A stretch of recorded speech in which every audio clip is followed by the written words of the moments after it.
Sziasztok! Üdvözlök mindenkit Pekingből, vagyis Beijingből, Kína fővárosából. Tegnap hajnal 1 órakor érkeztem meg.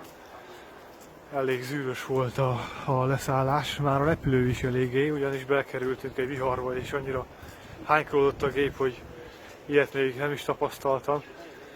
És főleg az volt ijesztő, hogy olyan 30-40 percen keresztül tartott ez a hánykolódás, le-fel, jobbra-balra. Úgyhogy gondoltam, hogy mikor leszállunk, akkor kidobom a tacsot.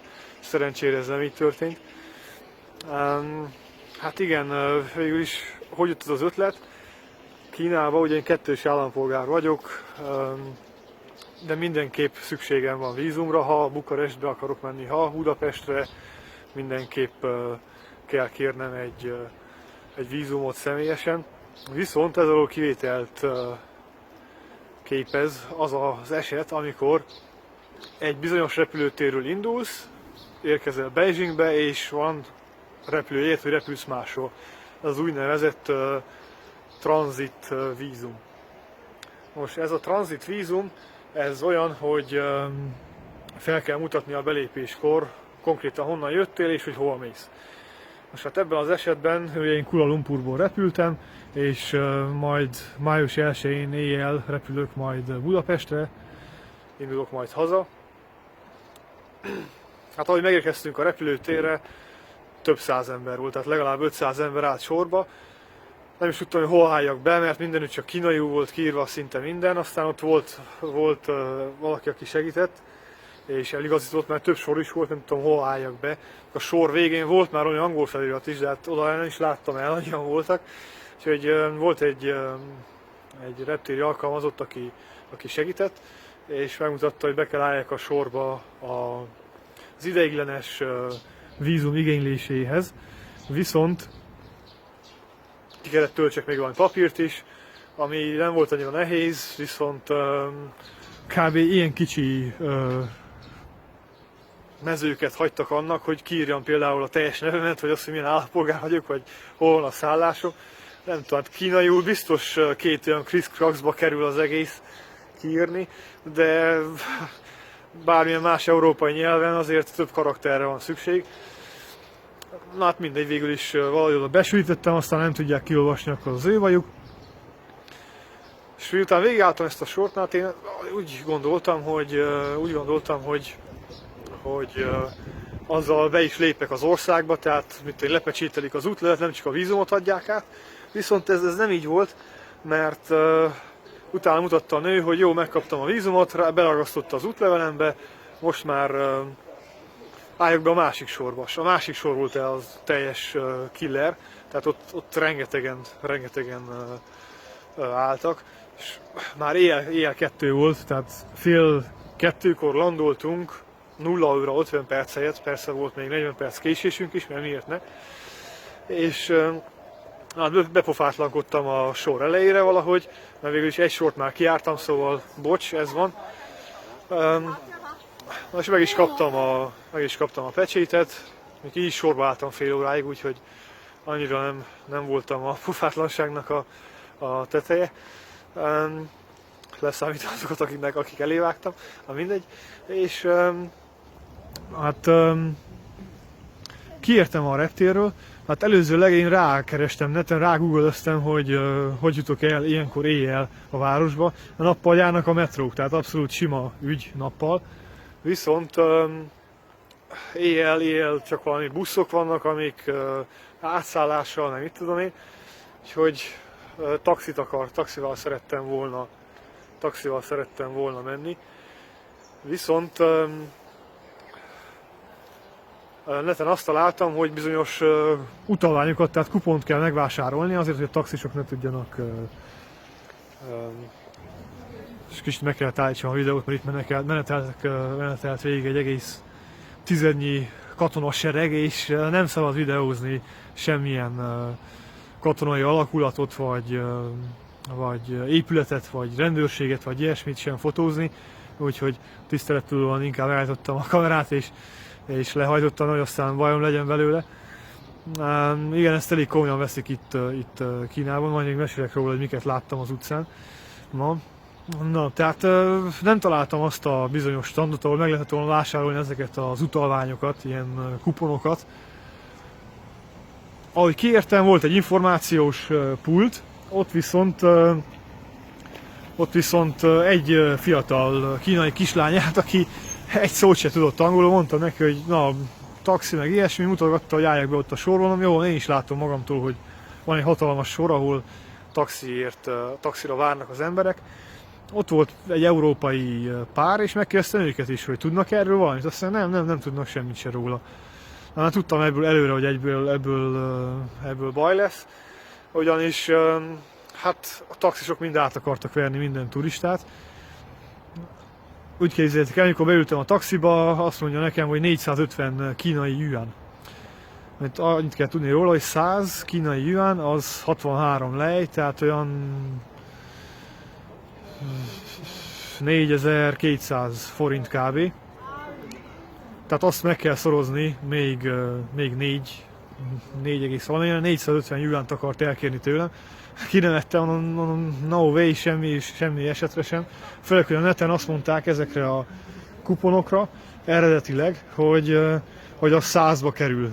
Tehát 100-ért bevisznek már oda a központba, ahol a központban, a Tiananmen térre, ahol nekem volt a szállásom.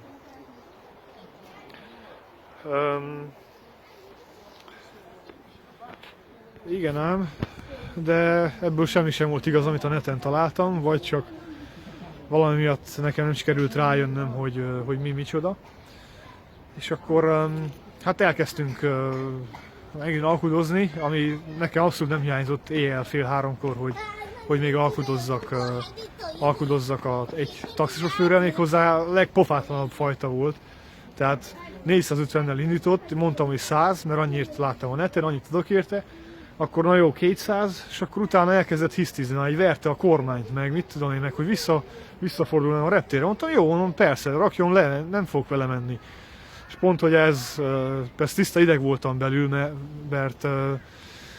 mert idegesített, hogy egyfolytában kiabált velem, hogy éjszaka van, és éjszaka drágább a taxi, és lehet nappal 100-ba kerül, de igazából éjszaka nem annyiba kerül. Mondom, jó van, otthon is, nálunk is van különbség az éjszakai meg a nappali taxi között, a taxi díjak között, viszont nem 2-3-szor több, tehát ne hülyéskedjen most komolyan. És akkor, na, alkudoztunk, és közben tiszta ideg volt, de én próbáltam a nyugodtságot erőltetni, mert igazából ezzel lehet sarokba szorítani az ilyen szemétládákat. És akkor mondtam, na jó, akkor én itt kiszállok, mondom, álljon meg, és kész. Tehát nem megyek vele tovább, mert egyszerűen elegem volt belőle. Na és akkor erre azt mondta, na jó, akkor elvisz 180-ért. Mondom, nem, mondom, 100-ba kerül, annyit adok. És akkor végül megegyeztünk 150-be, tehát egy köztes árat végül is került kialakulni. És pont amikor megérkeztem a hotelbe, akkor rá 2 percre mögöttem megjött egy nagy hosszú hajú rocker csávó, ő is európai, tehát nem ázsiai, és megkérdeztem tőle, hogy téged mennyiért hoztak el? És azt mondja, hát őt 180-ért. Mondom, akkor jó, akkor még valamit sikerült igazából az árból lealkudni. Most ez főleg nem is az, ami idegesít, hogy na most mit tudom én, akár 6-7 lej különbség, mert na, és nem az a világ vége, de utálom azt, mikor át akarnak verni, és mikor agresszívak velem, tehát csak azért se adom meg azt a pénzt, amit kér, mert idegesít. Főleg, hogyha pofátlan, és még azt mondta nekem, hogy bastard, tehát hogy én vagyok az ilyen csaló vagyok, vagy ilyen szélhámos, hogy mondom, igazából te vagy az, és akkor így rám nézett, de nem tudom, hogy mennyit értett belőle angolul. A recepciós csaj is a hotelnél megvillogtatta kínai nyelvtudását, és azt mondta nekem, hogy one people. Mert a people az többes szám, tehát az már azt jelenti, hogy több szeméről van szó. Na de mindegy. Majd a hotelről külön készítek egy videót, most egy parkban sétálgatok. Igazából elég későn keltem fel, szóval ma sok mindent nem láttam. A másik probléma az, amit van Kínában, hogy be van tiltva, most fogózkodjatok meg, a Facebook és a Google is. Tehát még egy egy Google mailt sem tudok megírni, viszont a Yahoo az nincs betiltva, tehát egy Yahoo mailt azt meg tudok írni, de Facebookra nem tudok belépni, úgyhogy nem tudom ezek a videók mikor fognak majd landolni majd az oldalamon. Viszont van rá lehetőség, amit a turistáknak ajánlottak, ezt inkább így halkan jegyzem meg, hogy hát VPN, ami azt jelenti, hogy megváltoztatja az IP címét a számítógépnek, tehát az olyan lenne, minthogyha nem Kínában tartózkodnék, hanem valamilyen másik országba. És akkor így lehetséges az,